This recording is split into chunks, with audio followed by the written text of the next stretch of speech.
Hello. I I realized something last week, and it is that I never did a show about why I'm doing this podcast. I've never said why. I mean, I've said why, but I've never dedicated a whole episode to the reasoning for me doing what I'm doing. And it was really funny. I've sat with this for a little bit because I wanted to, I've got my notes that I'm going to look at, and I wrote down some things over the last week. And then this morning is my day between podcasts. I podcast on Tuesdays and Thursdays, and I release episodes on Sundays. And so I typically use this day to do more research and do all the other pieces that make the podcast go. And I woke up this morning and I put this shirt on. This shirt is by Voice Vogue, by the way. It's a fashion company that is all about inclusivity. They want their products to celebrate diversity and make everyone feel worthy. And they say on their website, like rock stars. It's voicevogue.com. And I'm not a sponsor for them. I just bought their shirt because I love what it does. And actually, Voice Vogue, I want to say that this is the reason why I'm doing this podcast today. It's so interesting. So they have this fashion with a purpose where they want to start a movement where they can spread meaningful positivity into the world. And I think that's notable. So anyway, I woke up this morning and I had this in my laundry bin, and I put it on, and this shirt says, "You are beautiful, you are loved, you are enough, you are worthy." And then at the bottom, you can't see it, but it says mental health matters. And I put this on, and I feel really good in it. It's a good shirt. And I thought to myself, oh my God, I really do feel worthy. Wait, I really feel beautiful. I really feel enough. It's so interesting how the smallest things can have a huge impact in our lives and can ignite something that is unexpected. This morning, I woke, I put the shirt on, and I didn't have a shred of I'm not beautiful, I don't belong, I'm not worthy, I'm not enough. And I thought to myself, oh my God, what happened to me? Like, what is this sorcery? Um, and it was, I just sat and I had my cup of coffee. And I thought to myself, okay, let me back this up a little bit. Like, how did this happen? Well, one moment, an experience, and a story at a time, which led me to thinking, okay, all of this change in my life, coming to a understanding that I'm enough, that I can offer something to the world, that my experience matters, that I'm beautiful, all those things. I have not believed these things in my life. And for those people who know me, it's kind of odd because I'm very charismatic, I'm honest, I'm vulnerable, I share, and people don't really know that secretly, like in the little tiny spaces of my heart and in my soul, I have felt like I don't belong, I'm not worthy, I shouldn't be doing what I do. I don't deserve it. I can't ever trust people. Like all these things.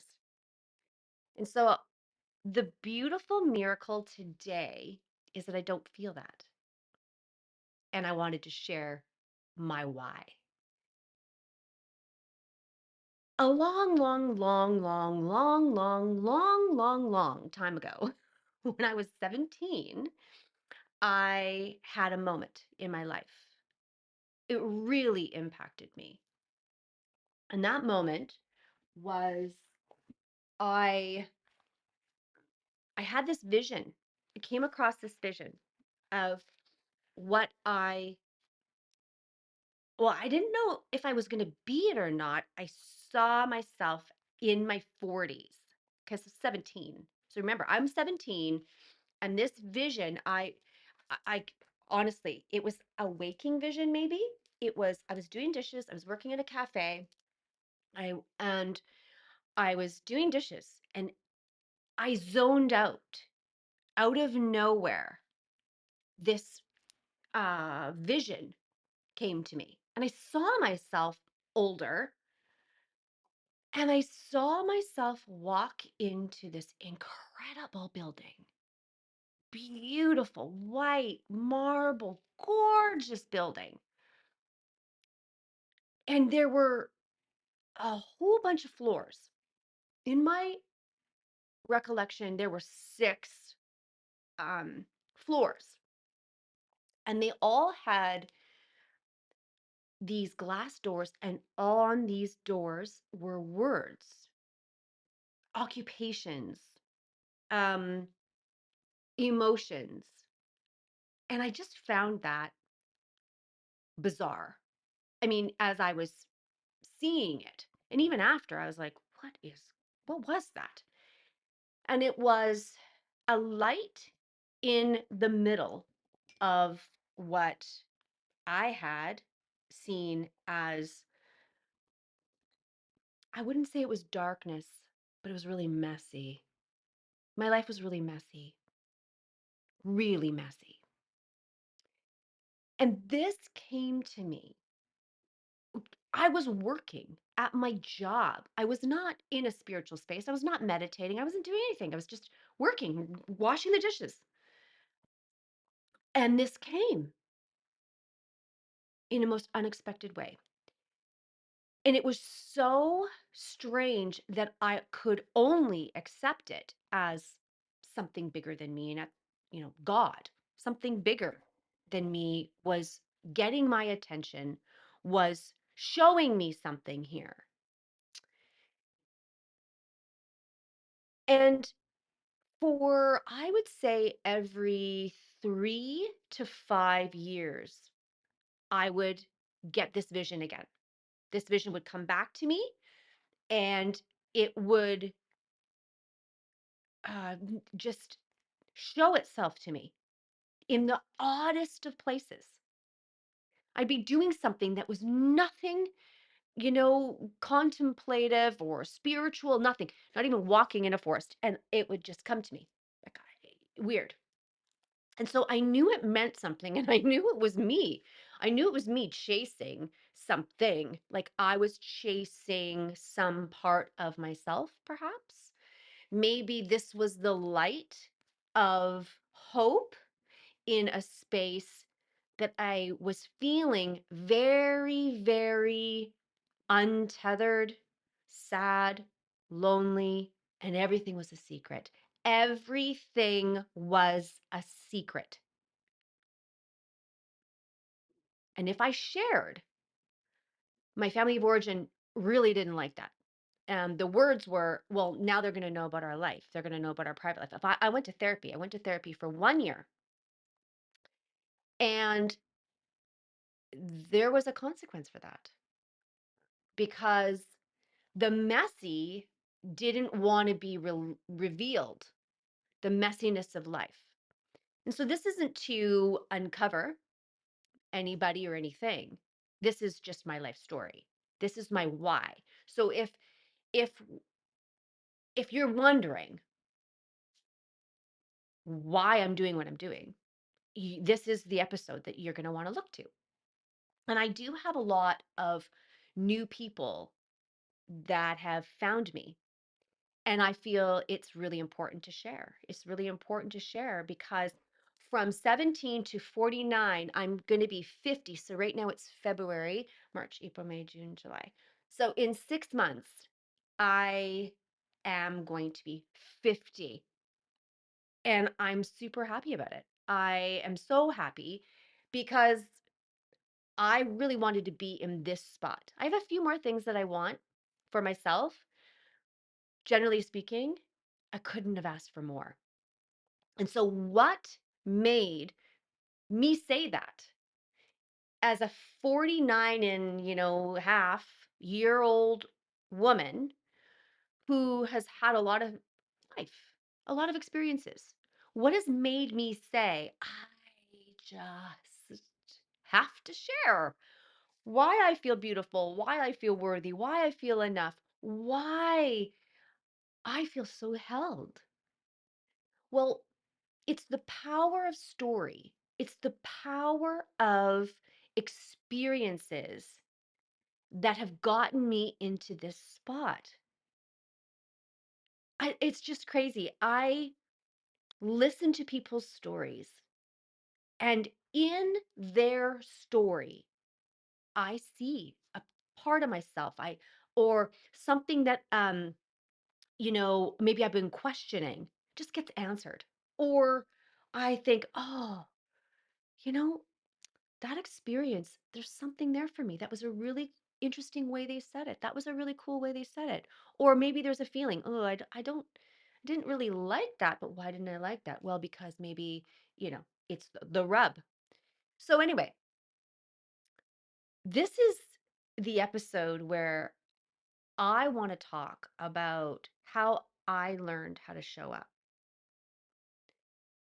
So I have my notes in front of me, and I'm going to read through them, and then I'll jump off the points that are in my notes because I feel like this is really cool.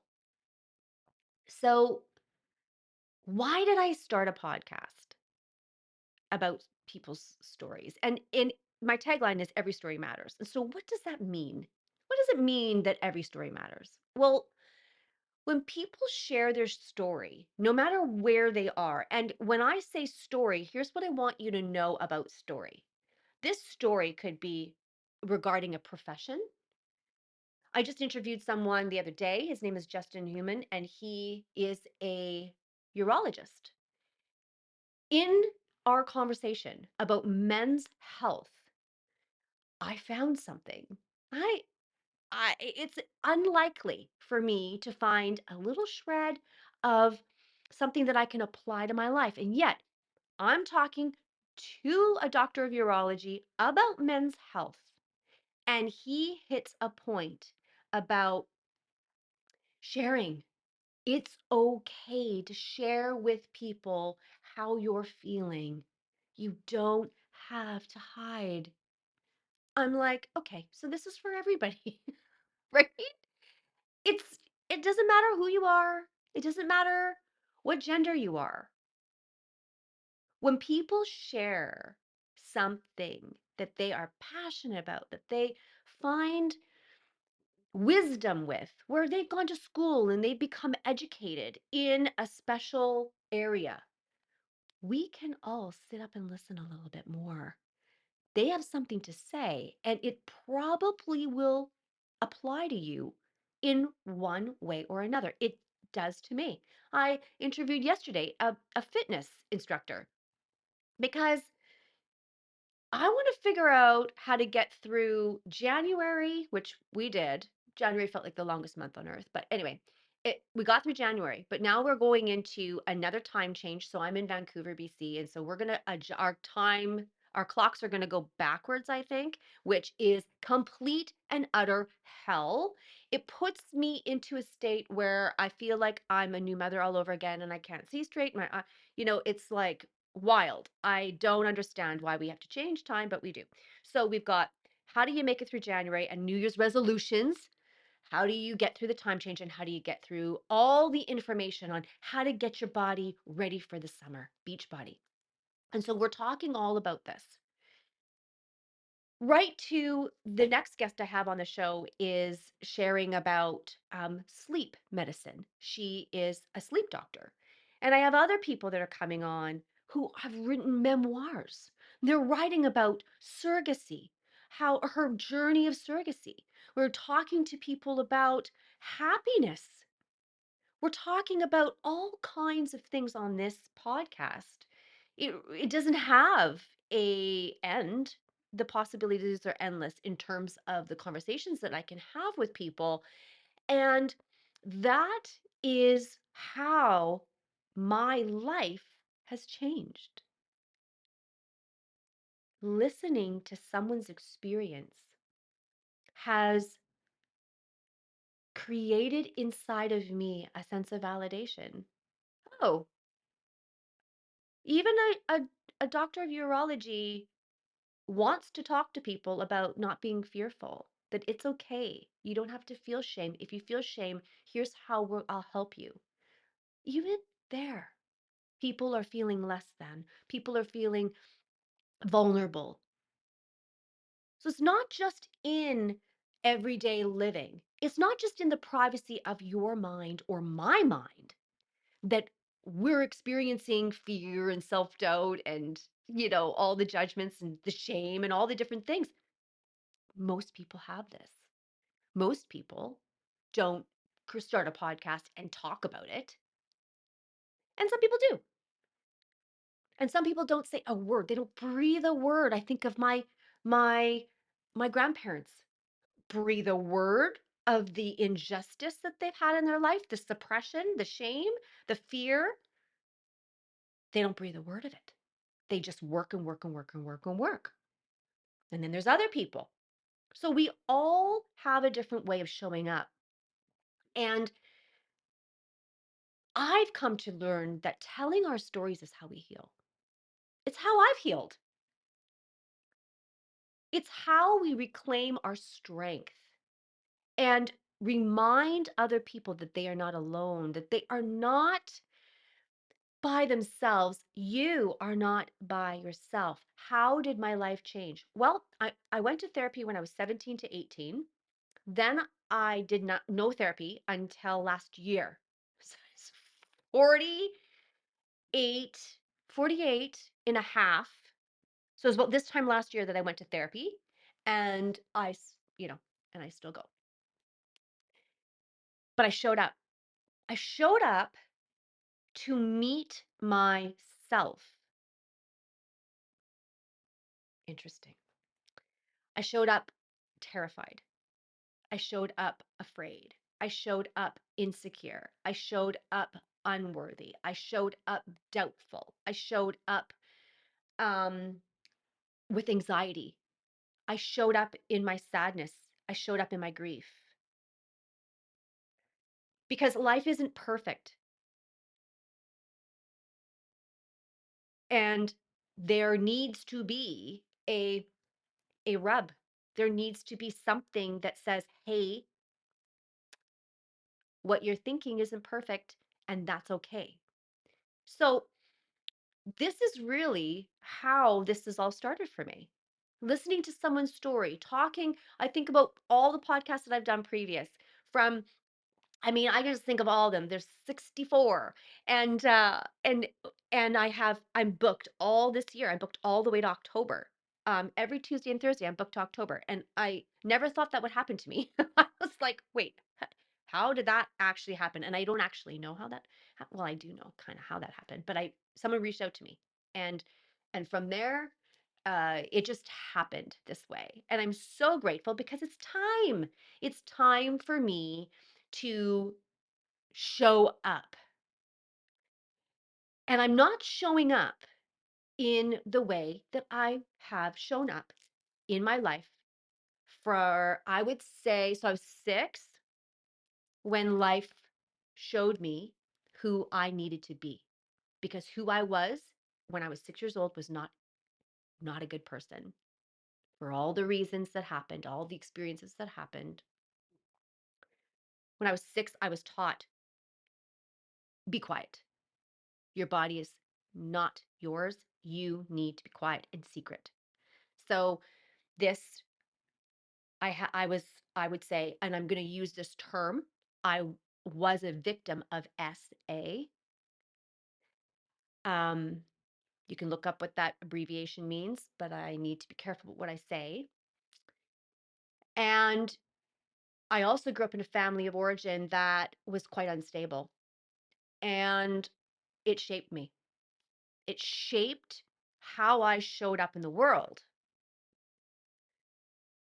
So then fast forward my life and got the vision of my life when I was 17, and every 3 to 5 years it would let me know that I was not crazy, that I was going in this direction. And wouldn't you know, when I started this podcast, I sat down at my desk and I had this moment of deja vu, because the vision that I had had when I was 17 was the vision of, it was this idea. I wasn't walking into a building that was marble, but I was walking into a space where every door was a door of possibility, where every story mattered, where every word could be discussed, where every emotion could be discussed.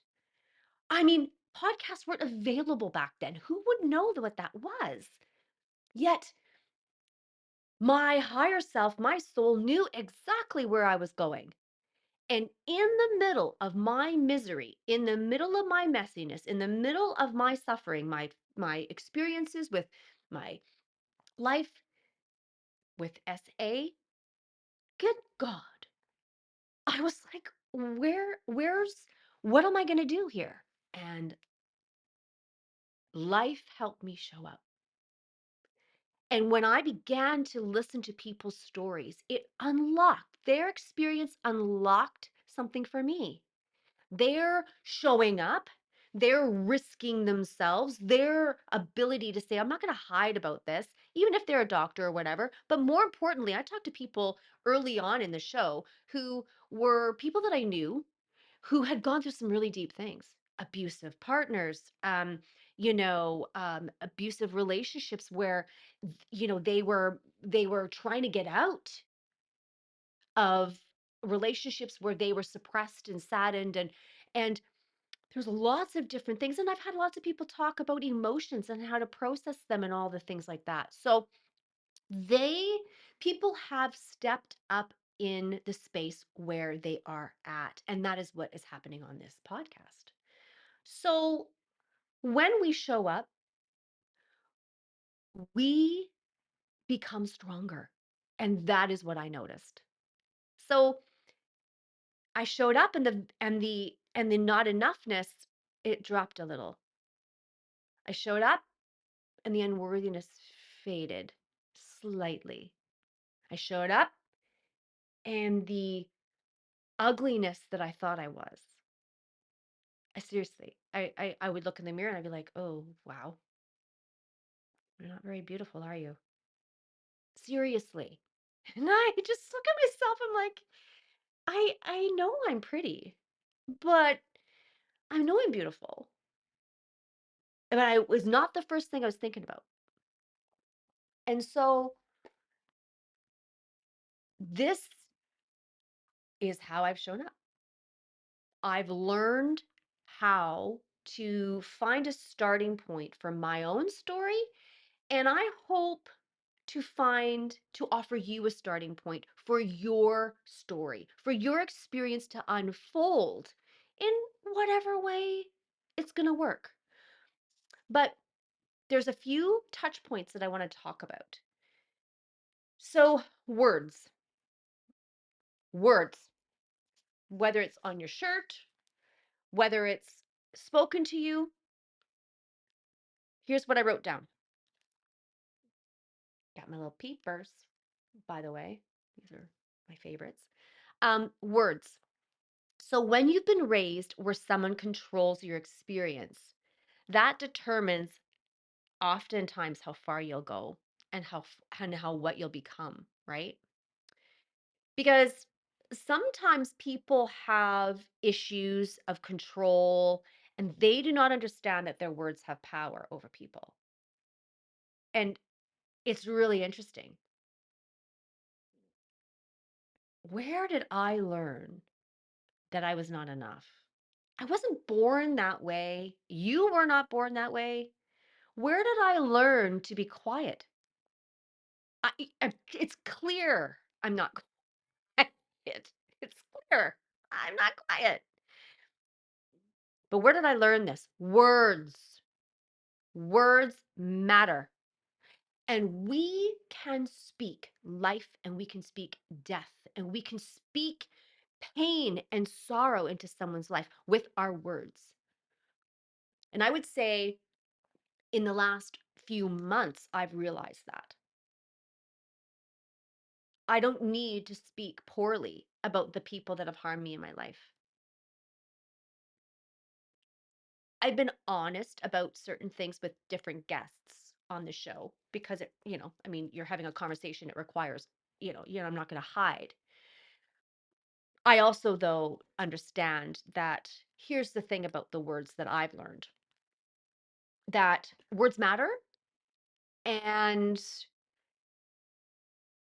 I don't want to be the one who speaks out something that disempowers or harms someone else. I've had enough of that happen to me in my life.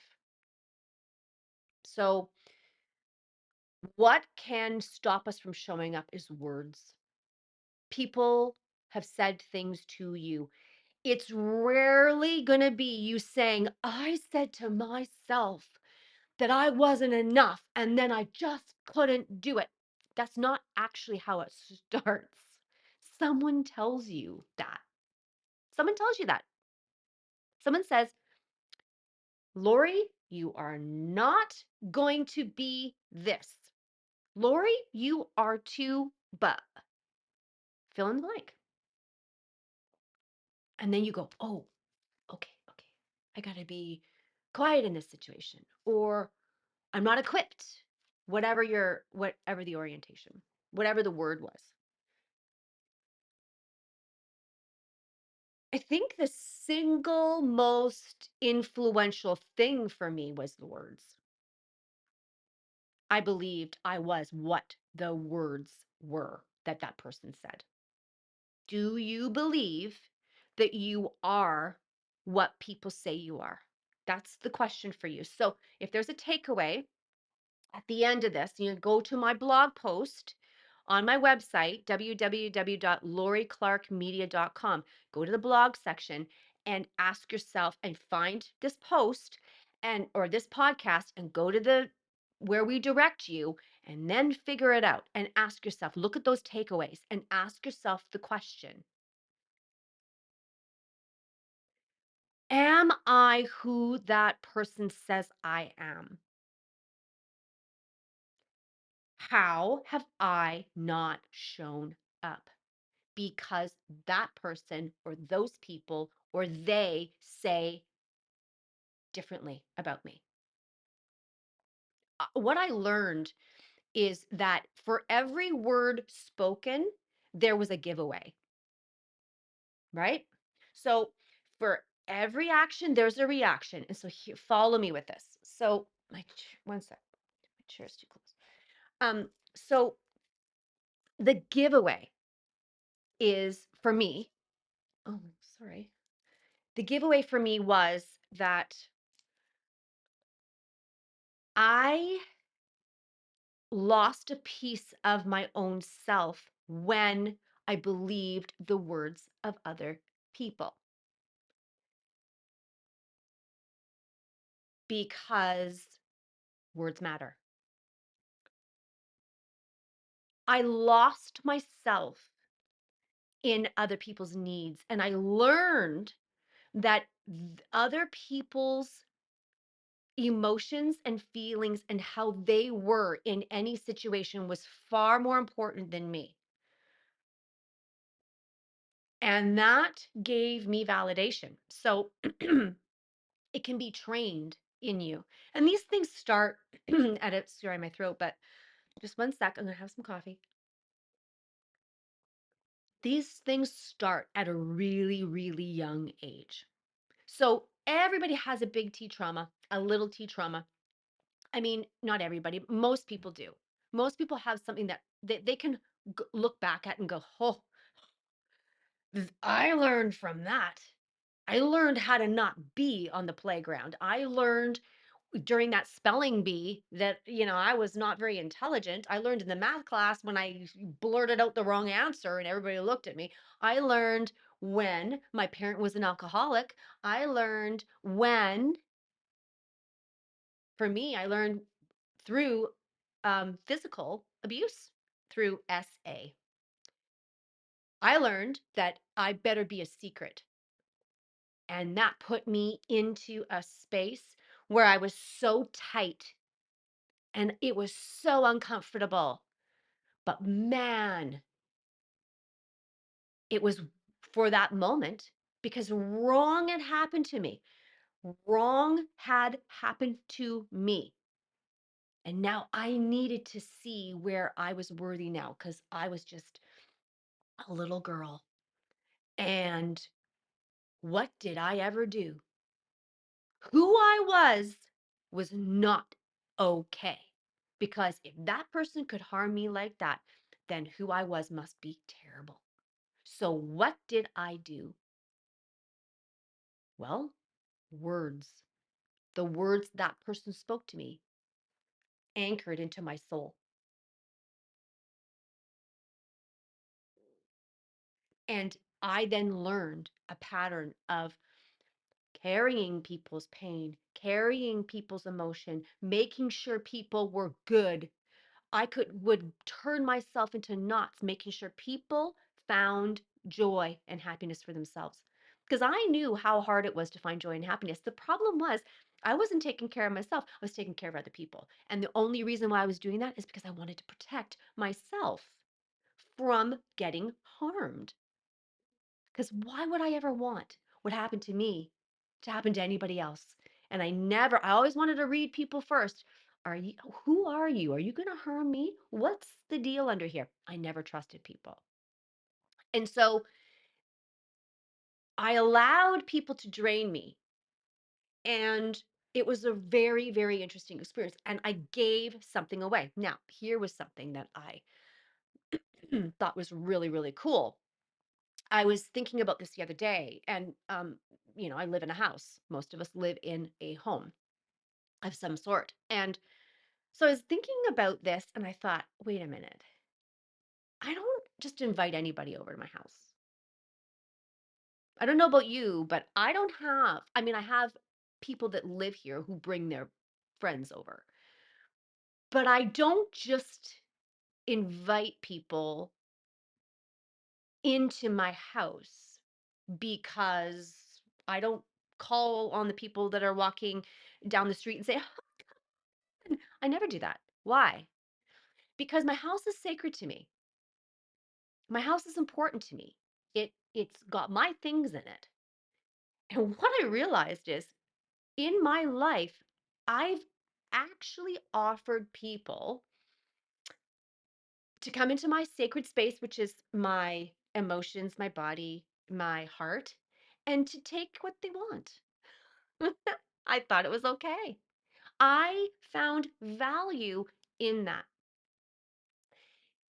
And I realized I have a lock on my front door and all my doors and my windows.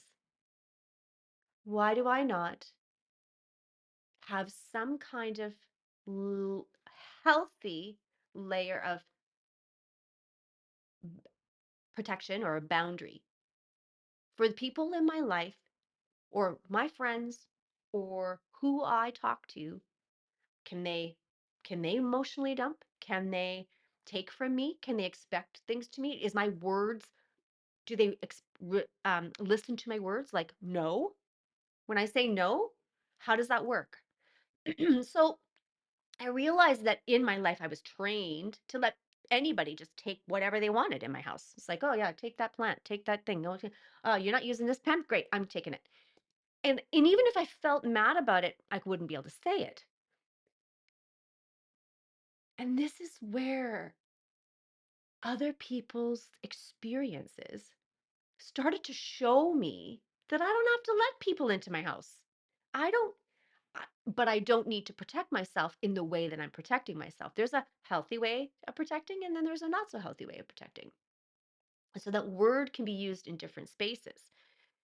And that's what I've been diving into, been realizing.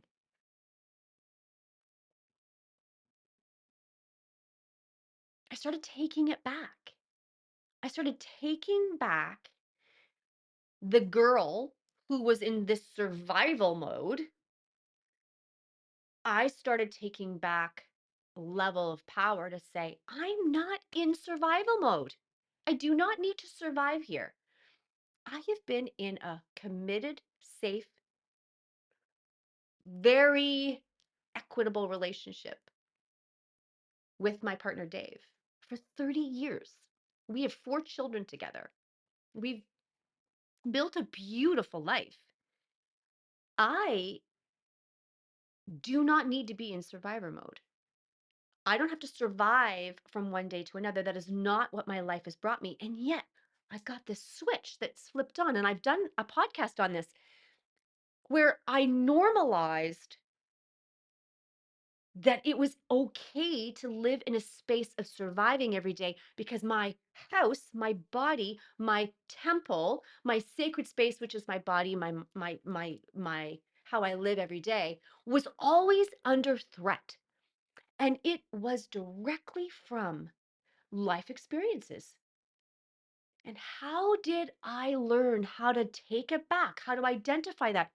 Through the conversations that I'm having with people, listening to people, allowing the space. And this is really important, allowing space to listen and not keep scrolling and not keep searching. Just take a breath and listen to someone's experience because you could find yourself in there. See how they're showing up. Ask some questions. See how their experience might be a little bit of your experience. How beautiful is that? We can learn from other people and not carry their pain, no matter who it is. And that's something that I've been learning over the last year. Not carrying people's pain, no matter where they're at, being able to say in your mind, you don't have to say to them, I'm not carrying your pain, but you can say to yourself, I don't need to carry this for them. I don't need to seek God on their behalf. I can sit in a space of thought and mindfulness about them, holding the space for their highest, most beautiful good, that something greater than them would flow and meet them that day. That's something I can do. But carry their pain? No, because now they're stealing something. Now their pain is stealing something from my home and my temple. And so when we learn about the lives of other people, when we become interested in how someone is working, our life can change. And this is how it works. So you can find yourself because when you say, I'm at home in me, I'm safe with me, I'm learning to be safe in my body, I'm learning to be safe in my emotions, I'm learning to allow myself to feel unorganized and not perfect. I'm okay for right now that maybe life isn't perfect. Every story matters. And it might be really broad. Every story matters, but it's true. Doesn't matter who you are. So for me, this podcast has been uh, a beautiful moment of learning how to slow down, learning how to slow down and say, okay, okay, that person impacted me. And here I'm going to give you two examples of how guests have impacted me. So, the first guest that impacted me was Eileen Lashinsky. Now, she came on the show and we talked about the seven chakras and of our body. Whether you agree or not, it doesn't really matter. What the most important thing is, we talk first about shame in the body, how shame shows up in our body. And I was saying something to her, and I actually can't remember now what I was saying. All I remember is her words. She said, Lori, you are not their shame. That was their shame that they put on you. That was not yours. I cannot tell you how hard that hit me. It was as if a sledgehammer just cracked me in the middle of my head. I just was stunned. Stunned. I'm not their shame. And then in private conversations, she and I would talk and she'd say, no, like, you didn't come out shameful. You came out into this world as a person who wanted to see and experience life, and life came to you. Someone else put an experience onto you, and that experience shaped and defined you. But you aren't their fear, self doubt, their shame. You're not their suffering, their misery, their sickness. You are not their anxiety. You're not their depression. You're not their joy. You are not their happiness. I was like, oh,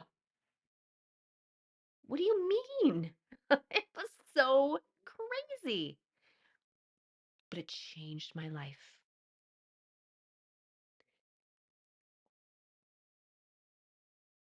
I don't always have people come on to the show and conflab with me about those kinds of deep conversations, because I know we've got to pepper our lives with what looks real. Well, not looks real, what is real. What is real for me is the conversations that I'm having with everybody that have been on here and that are going to be on here. This is how I talk to people in everyday life. Always looking and interested in the interplay of things how life experiences, how their view of life has created what they're talking about today, tomorrow. Every story matters. And as we get to this space, it's really important to remember that it could be one small thing that someone says that could change it. Just like putting on a shirt. All of a sudden, oh my gosh, I do feel beautiful. Holy crap, I feel loved. It was weird. It's as quick as that. The other guest that came on my show was 3 weeks ago. She started off the new year for me. Her show, the first show is going out in February. And I think this weekend actually. And her name is Susie Nance. She is amazing. And she said said to me, Um, so I can't remember now how I was saying it again, because it just didn't matter what I was saying. I know I was living out of a narrative. I know that much. So this narrative of dirt person, or yeah, dirt person being stupid. Now, you might wonder what a dirt person is. Well, I don't even know what a dirt person is, but it just was how I was raised. Okay. So, and that's how that was. So I was just raised with this sentence. Oh, it's good to think that way though, Lori, but we're dirt people. I don't really know what that means. But what that meant to me was I'm not smart. I'm I'm not valuable. And I realized dirt's valuable, like, but it just meant differently to me. And she said to me, "You never believed you were a dirt person." And I was like, "Yes, I did." And she said, "No, you didn't. You didn't believe a word of it. It was bullshit," is what she said. And I said, I just was stunned for a second. And she went on to say, well, she asked me some questions like, what's your marriage like? I said, well, my partner's incredible. Like the best human ever. After 30 years, love of my life, the best thing that's ever happened to me in my life. My heart just sings. This guy is amazing. And she goes, okay, so is that that was successful? Yeah. So you did something right. Yep. Okay. And then she went on to my kids. She says, well, like, so if you were a dirt person and not successful, then what are your kids like? And I said, oh, well, amazing. My family is amazing.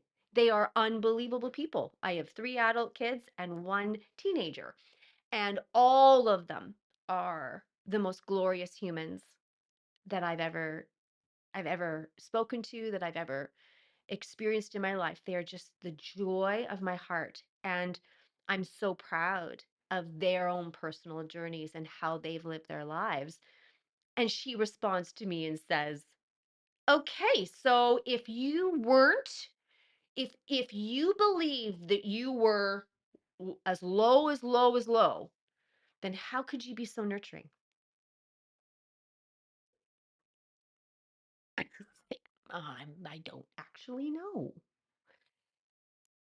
And she goes, and Lori, um, you're if you're stupid, then how come you've done this?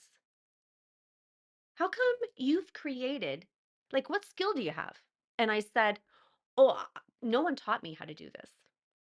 I'm self-taught. I literally sat down, learned how to do this, and started. I don't have any education in this. I don't know how to. I didn't learn in school. I was busy surviving. And so for me, being in survival mode, I wasn't retaining information, all that kind of stuff. So for me to research people and do all this stuff is fabulous. I feel very smart. And she's like, but I didn't really get the connection. And she goes, yeah, you couldn't do this if you weren't smart. You're an entrepreneur. And I went, oh my God. And she said, you never believed this in the first place. And I was like, oh, I never believed this. It dawned on me 3 weeks ago. Like, I'm 49. So I'm here to tell you you could be 97. You could be 95. You could be 82. You could be 25. You can be whatever age you are. And you can realize that the words spoken over you are not yours to carry. You don't have to give away yourself. Every experience can be a life changing moment for you if you can calm your mind, move some judgments around, and simply take the moment for what the moment is. It's crazy. It's absolutely crazy. So here's 5 reasons. Here's 5 reasons, and then I'm going to wrap up. 5 reasons why you can find yourself again, no matter how old you are. Are you ready? Okay. So the first one is this, because you absolutely freaking deserve it.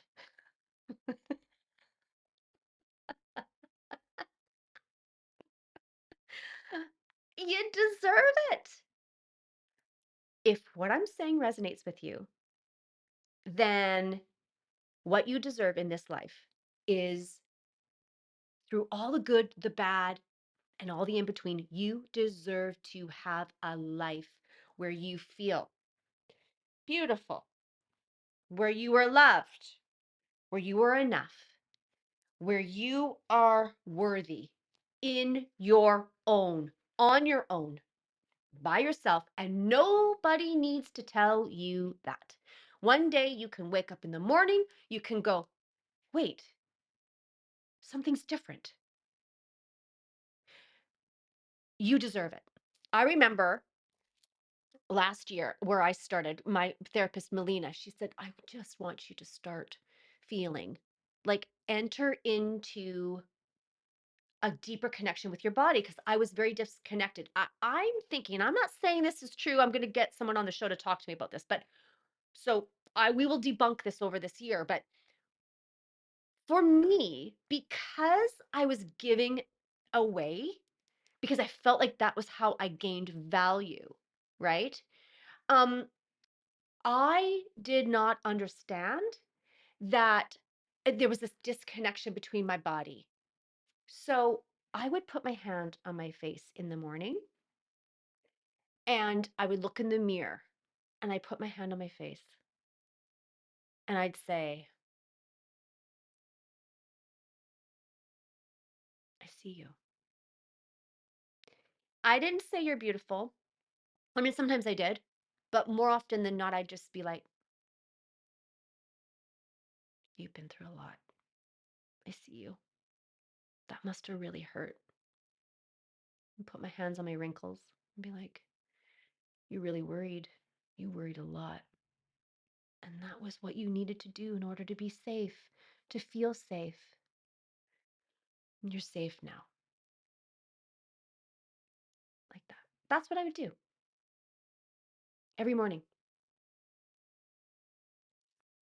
for no other reason than I deserved it. Because you are not living for others. I was not wanting to live for others. I did not want to carry their burdens. I did not want to do that. I learned that that was approval. And I didn't want to do it anymore because I was really tired. And I've also got on my own podcast to talk about my exhaustion and how I drove myself to exhaustion, believing that other people needed, I had to carry things for other people. Second point. So the first point is you deserve it.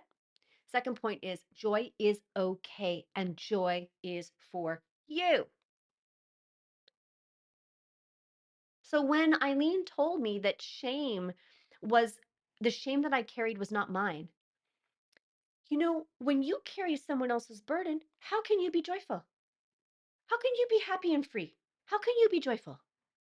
You're carrying someone else's pain. And you know what I've found in my life? Now, check me on this if I'm not right. But from my experience, when I'm carrying someone else's suffering, it mutes me because, gosh, they're burdened so much. Their pain's so heavy. I better take the load. And now all of a sudden, I can't breathe. All of a sudden, I'm too tired. All of a sudden, my needs just float away and their need is here. And now they and they're not trying to do this. Some people do it like they do it to get fuel, which is very bad and it is bad. It's very dangerous. And other people don't do it like that. They're just sharing, but you're carrying it and they feel alive knowing that they have someone there who's carrying their stuff. That someone is right there with them. You know, my partner Dave, it's been really interesting because after all these years, it's still the most important thing to me that he doesn't carry my burden. And he's had a lot of things that he could have carried. And all he wants for me is to make sure that I'm safe. And he would always say to me, you don't need to carry that person's burden. And I'd say, well, what's wrong with you? Why are you not carrying that person's burden? And we were always talking about it. And then I just realized like he's not willing to sacrifice his joy. Even for me, he's not carrying it. My life's made him sad. The results of things that have happened to me have made him very sad. but not to the point where he can't experience his own joy. See, this is so huge because you are not their pain. You are not their pain. Joy is okay, and joy is for you. Okay, this one, the third one, it's actually really important. So, what I want to do in this space is have us just let's just align ourselves for a second. So, if you might be videoing, watching this on video, you might be listening to this on podcast, but we're going to take like 30 seconds. Okay. And what we're going to do is we're just going to take in a really, really deep breath because this third point is really important. And I've talked a lot, and I just want there to be a space here. I want a space to open for some further consideration. So I'm going to put my timer on my phone and I want to sit for 30 seconds. And I want to allow us to feel really uncomfortable. Okay. So we're not going to edit out this pause here. This is a 30-second pause because I want our hearts and our bodies and our soul to prepare for what is right here. Okay? So here we go 30 seconds.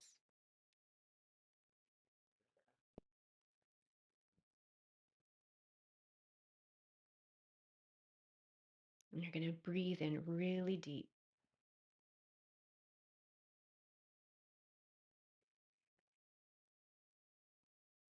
You're going to let it go.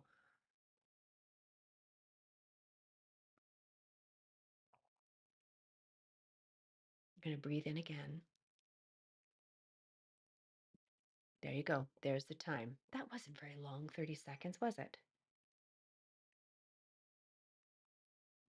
And we're going to sit for a minute with this knowledge.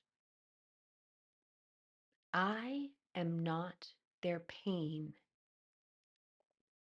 So let's sit with that. 30 seconds. Breathe in deep.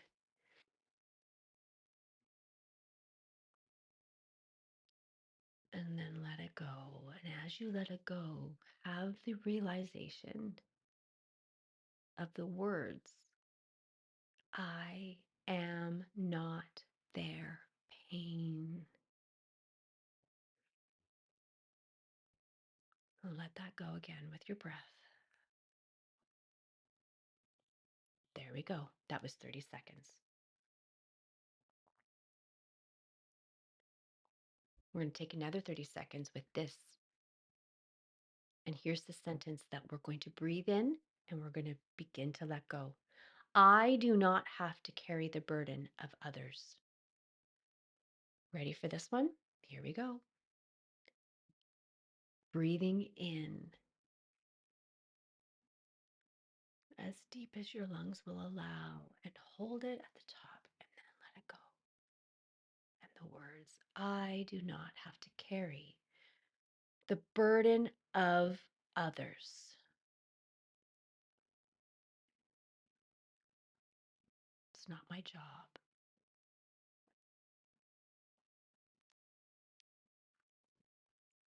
There you go.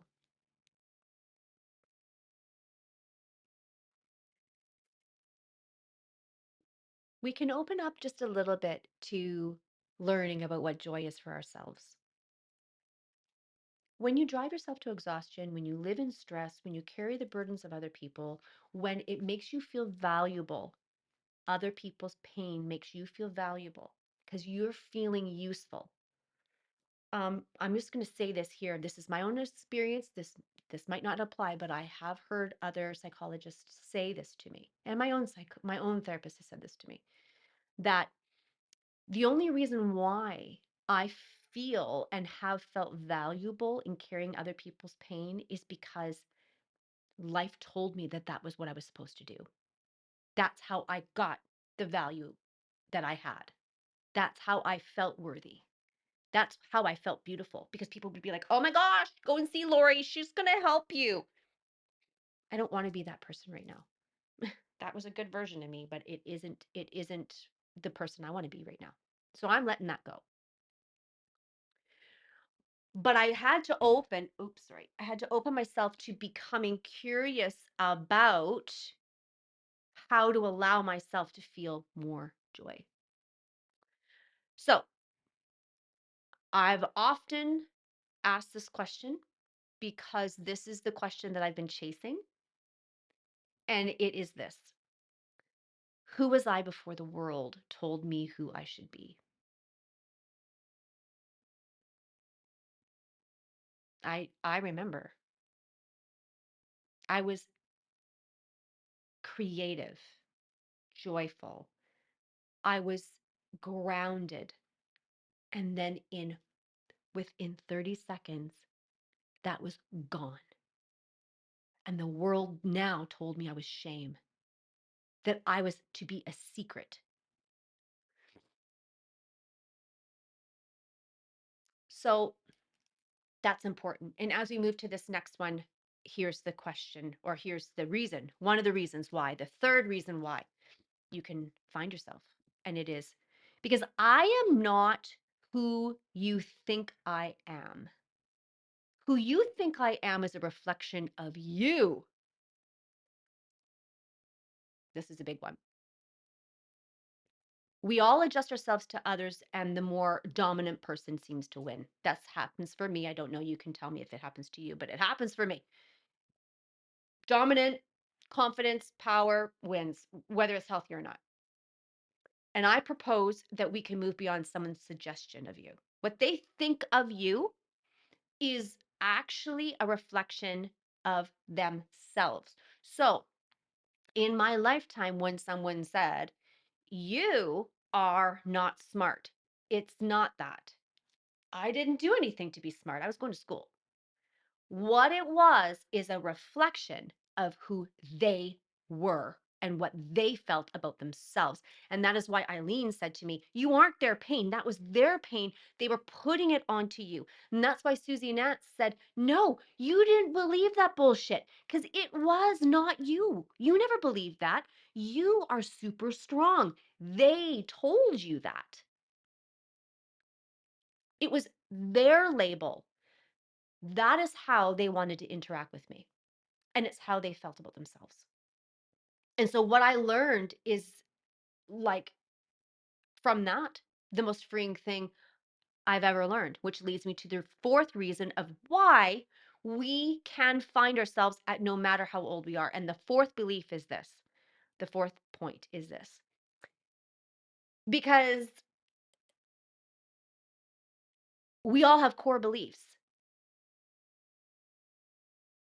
The core beliefs of what we think we are. There are core beliefs in us that roll through our head that remind us of we are, who talk to us. These core beliefs are like whispers, and they say, "Oh, no, don't do that. Be afraid of that. Don't trust people. Don't do this. Go take your abandonment wound and find another person that has an abandonment wound and then lock in with them, and you can all go into misery together." Like, your core beliefs tell you something about who you are.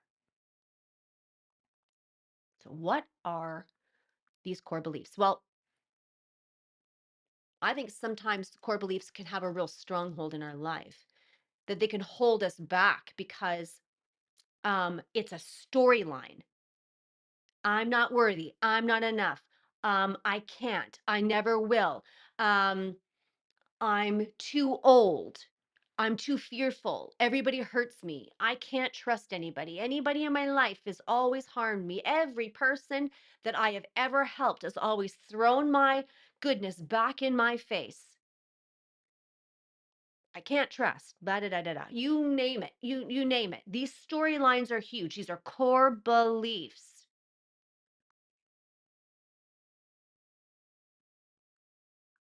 Well, how long? Okay, here's the next takeaway. How long have you been carrying that around? Like, when I think about it, I'm like, oh, lineage, like generation. Generations I've carried. Be quiet. My grandmother, my mother, be quiet. Don't be loud. Be loud, but don't say what you really say. You can speak, but say what I want you to say.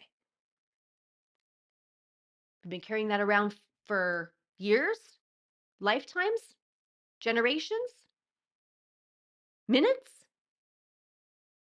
There is something here in everyone's story that can lead you to solve this pain. This is about you. And this is why it's so important because someone else has inserted something in create and it's created a core belief, a core memory, a core experience, which has resulted in a core belief. So whatever that is, toxic family, bullies, you have moments of joy, you have moments of happiness, you have moments of instability. Maybe you've been raised with people who were addicted to substances. Maybe you were raised with people who were mean. Maybe you raised with people who mistreated you in some way. Maybe you were betrayed. Maybe, but all of those lower things have created a core belief in you of some level of limitation. And I am here to tell you that there is no limitation. It's bullshit. And you were sold a bag of goods to believe it. And it's what you did to keep yourself safe. And this platform, the Lori Clarke Show, and my my other resource center and my products that make a simple life great and valuable is called Simply Gratitude Life. That's what this is about. The Lori Clarke Show, and as an extension, Simply Gratitude Life. That is what I am living for now. A life of simplicity, a life of gratitude, and a life that is worth living. And it doesn't have to be held down and locked in to any story or core belief that you are not who you are supposed to be. These are all reasons to find yourself. These are all reasons to step back and step out of this devouring mentality where if you don't like me in 3 seconds, you move on. Well, what you don't know is I've got something really good to say. I have something for you because of my fire, my life experiences that told me something. Oh, sister and brother, I got something for you. Don't scroll. Stick here. You want to know about real life and how to move through different parts of your life and do it with well? Stay here. I have something for you. Why? Because this is my authentic life.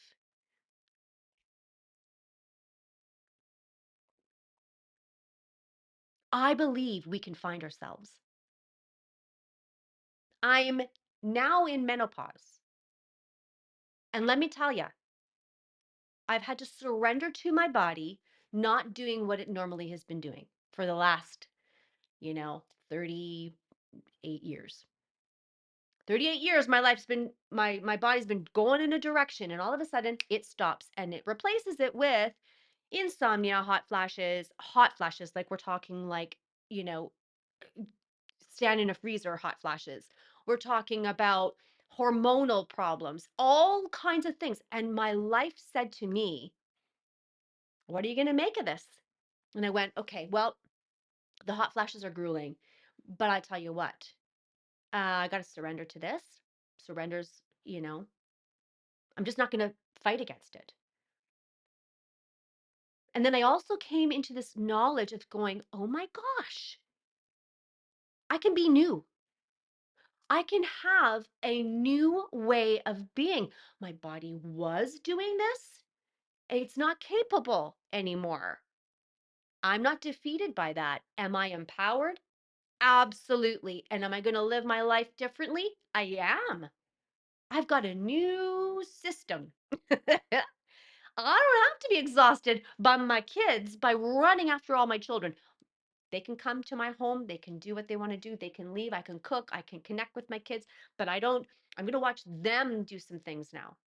I don't have to exhaust myself and I don't have to carry their burdens. That's why they can go and they have the options to go to therapy. They have the options to run their sadness and their pain by someone else. I don't need to carry burdens. What I want to do is empower people to find themselves in everyday living. Where's the simplicity and gratitude for you? Where's the simplicity and gratitude in your life? Do you have it? And if you don't, we can find it. And this is the why. This is why I have made this podcast. I'm at an hour and 10 minutes right now and 46 seconds. And I don't feel bad about it.